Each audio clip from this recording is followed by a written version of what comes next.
Good morning, ladies and gentlemen. Thank you very much for joining me here on Untold Evidence. Today we go into part 3 of our emergency episode series of the most recent US disclosure drop.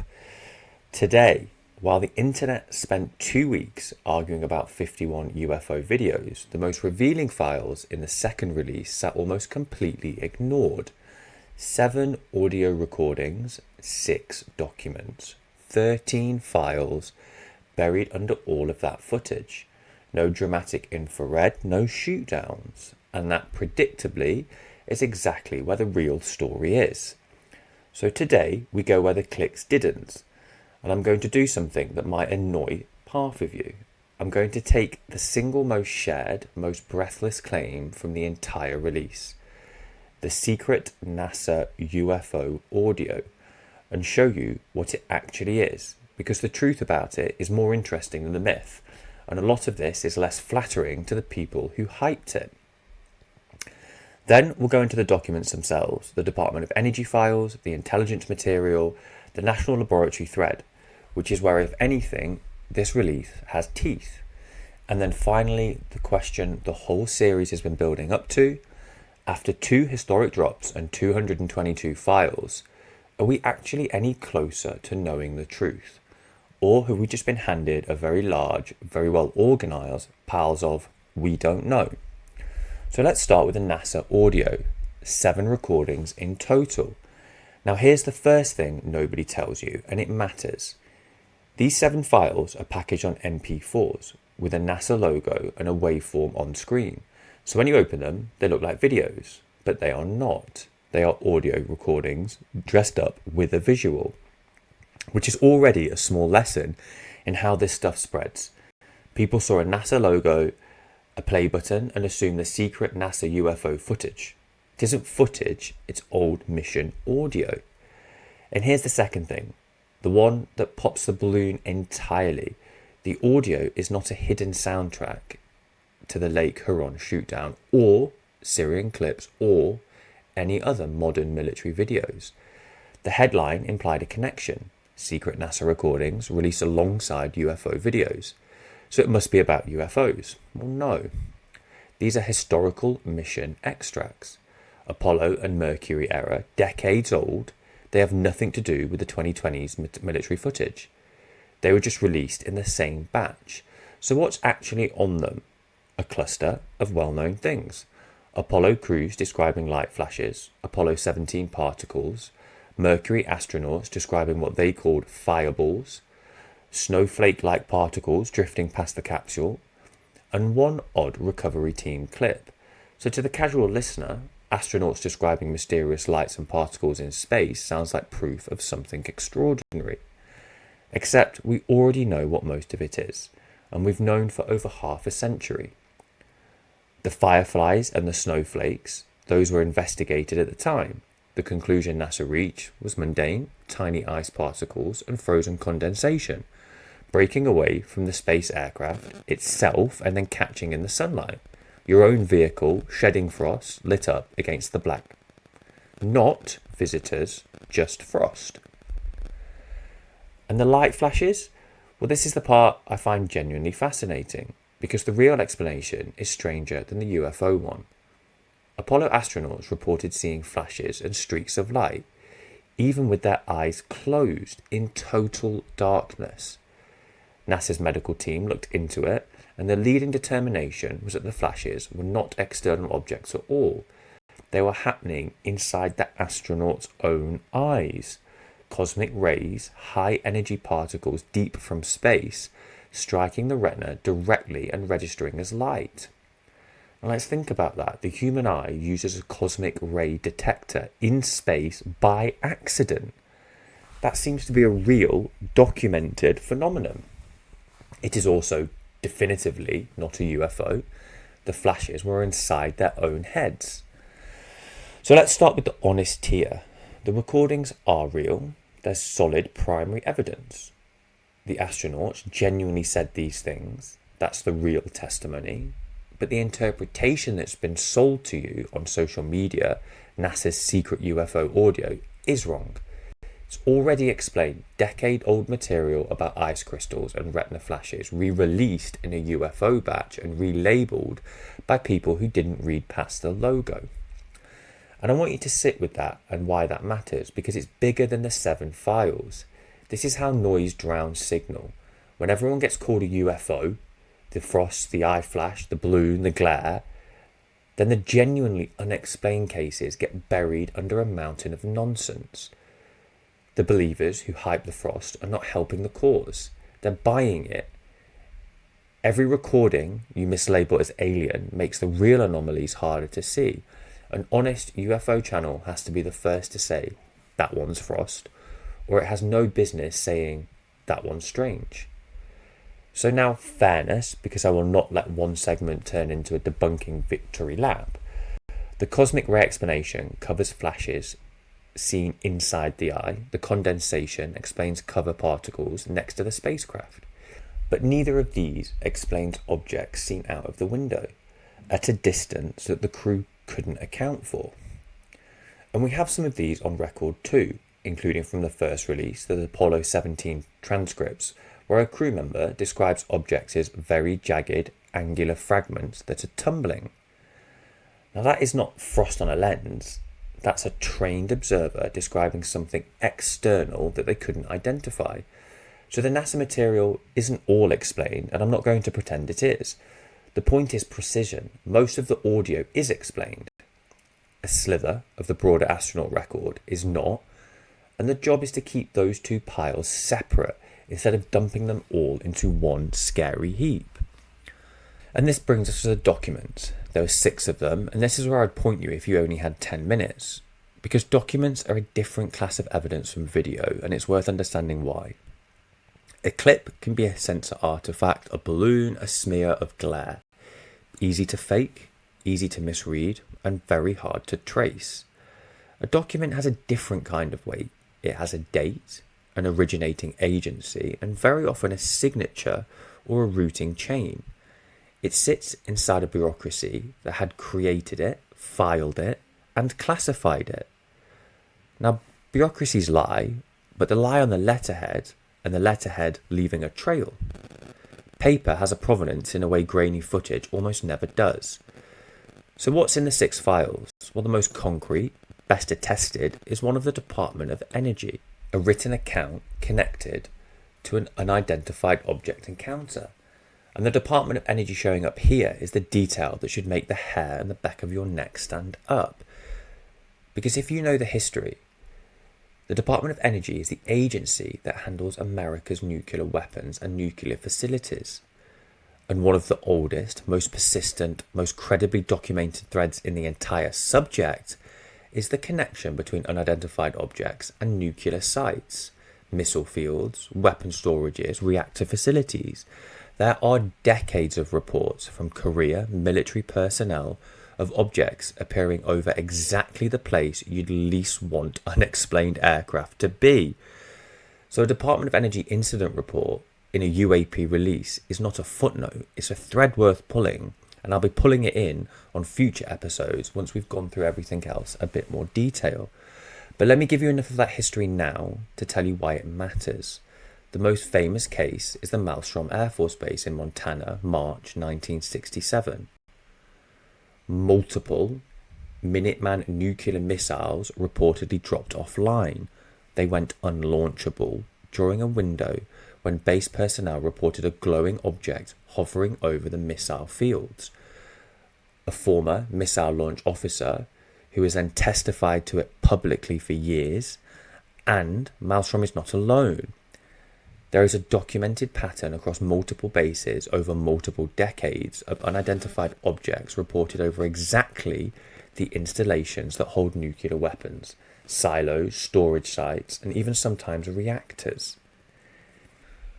We need some restraint here in terms of our tiers, because much of that record is testimony, not hard primary evidence. Honest, credentialed testimony, but testimony. People misremember, misperceive, and reinforce each other's accounts over time. And yet the pattern is consistent and persistent enough to carry its own weight. It also raises a question that has nothing to do with aliens and everything to do with security. If anything at all can approach and possibly interfere with nuclear weapons systems, that's a deadly serious problem, whether the cause is exotic or not, a foreign adversary, or a fault we don't understand. You don't need to believe in spacecraft to think that objects flying near nuclear weapons demand the most serious investigation a state can mount. A Department of Energy incident report sitting quietly in this release is a short thread tied to a very large, very old, very uncomfortable issue. There's also the reporting of the intelligence community narrative about orbs and materials connected to a national weapon laboratory. And I'm flagging these two as reported but not yet verified, so treat them as leads, not facts. But if they hold up, the pattern they sketch, orbs as a dominant reported shape, intelligence agencies tracking them, national labs filing reports, lines up uncomfortably with the AARO and what they've been saying all along. That the most common things being reported are small metallic spheres doing things they shouldn't. Which brings us to what was kept, because what's redacted tells you as much as what's released. The government says it redacted material to protect three things: the identities of the eyewitnesses, the locations of government facilities, and sensitive details about military sites unrelated to the phenomenon. Reasonable, on its face at least, but alongside that, they have a much bigger claim: that no redactions were made to any information about the nature or existence of a reported encounter. In plain terms, we hid the names and the map coordinates, but nothing about the actual mystery. And I think we've got to be fair here. That could be completely true, but notice the structure of the assurance. A redaction is a black bar you can see and question. The decision about what never entered the files at all, the files that stayed in the vault, the cases that were never queued for review, leaves no black bar. You can't interrogate an absence. So when an institution that classified this material for 60 years tells you it held nothing important back, the correct response probably shouldn't be thank you. It doesn't prove anything. The most important file in any release is the one that isn't shown. And then there's a quieter version of the same problem. Even for what was released, the descriptions are written by the same body releasing the files.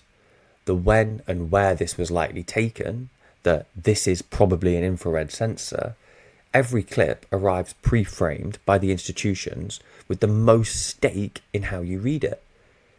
That doesn't make the framing wrong, it does make it interesting. And interesting framing on a subject this sensitive is something you weigh, not something you swallow. So the big question is, after 2 releases, 222 files, and 1 billion clicks, are we any closer to the truth? So let's start with a genuine progress first, because it's real, and it would be dishonest to waive it. A formal government program does now exist. A public portal is live and has been hit over 1 billion times.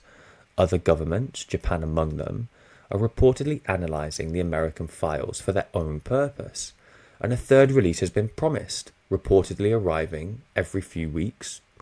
The posture has flipped from denial to publication.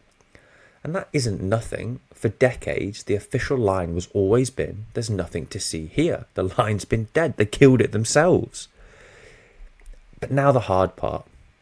Has the central question moved? What are these objects? After everything, the video, the audio files, the documents, the official answer is exactly what it was before the first file would ever been published. The AARO's position is unchanged. They cannot identify the most common category, and nothing in the document cases establishes an extraterrestrial threat to national security. The footage that we've examined in the last few episodes proves engagement of formations, yet not origins. The audio we've listened to tonight is most frost and retinal flashes. The documents are the leads, not the conclusions. And there's one more layer to this that almost nobody talks about, and that could be the strangest of them all.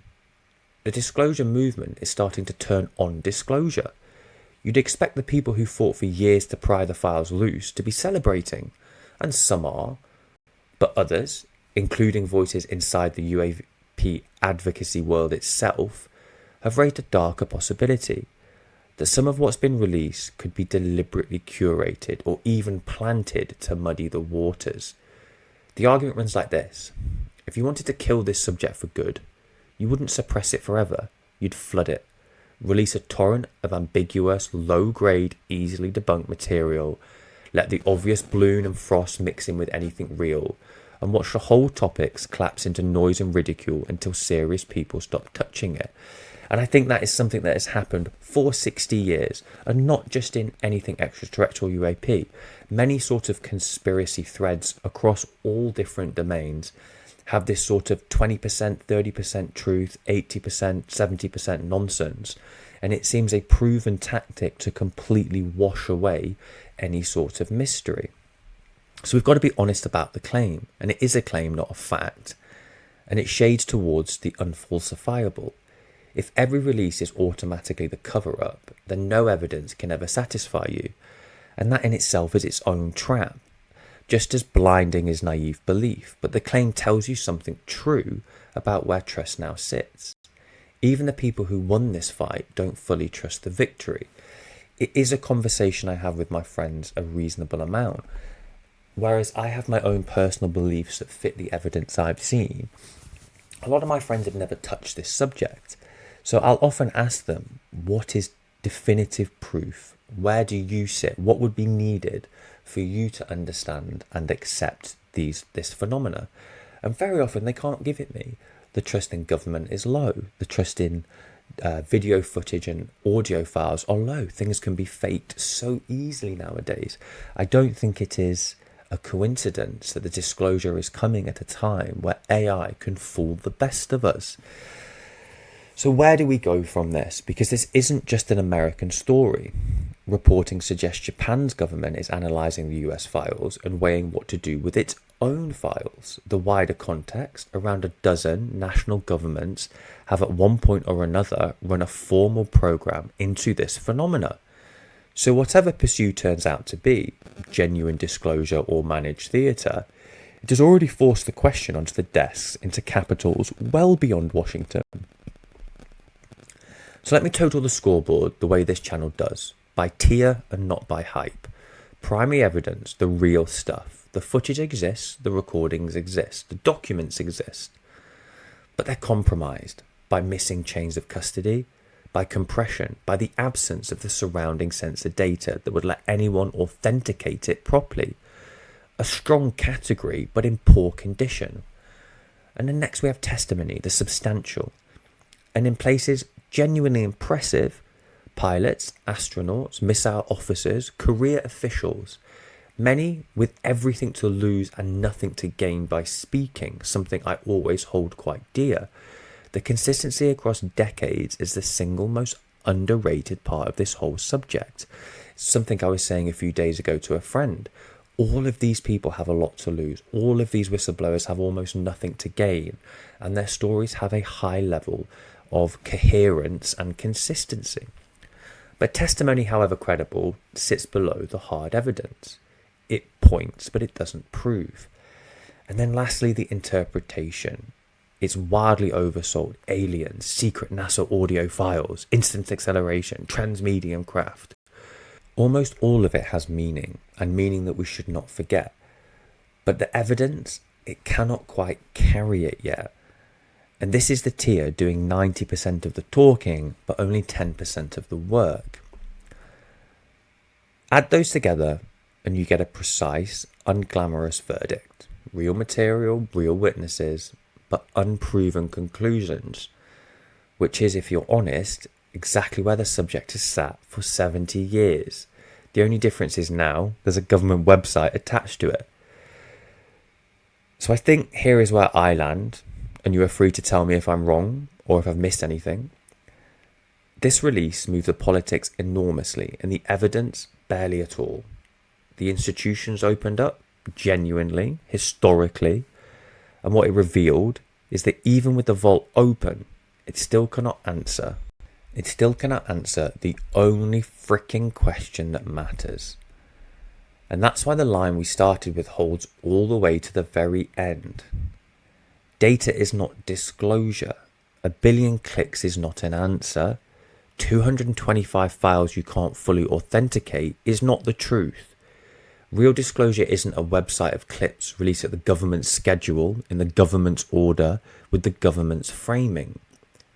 Real disclosure is the people who built, flew, tracked and recovered these things under oath, with the engineering data on the table, answering questions that they can't control. And now we've had a glimpse of what that could look like. Notably, it didn't arrive through a portal. Think of the congressional testimonies over recent years. A former intelligence officer telling lawmakers under oath that the government has held knowledge of crash retrieval and reverse engineering programs. That testimony is contested. Much of it is second-hand, and none of it has been independently confirmed. Now, I'm not saying that it's true or not, but it is under oath, and we've got to notice the difference in kind. A named person under oath making falsifiable claims that can be subpoenaed, investigated, and either verified or demolished. That is the mechanism that can actually move us towards the truth, precisely because it can be tested. A website of curated clips cannot be cross-examined. A portal asks you to look. Sworn testimony lets you interrogate.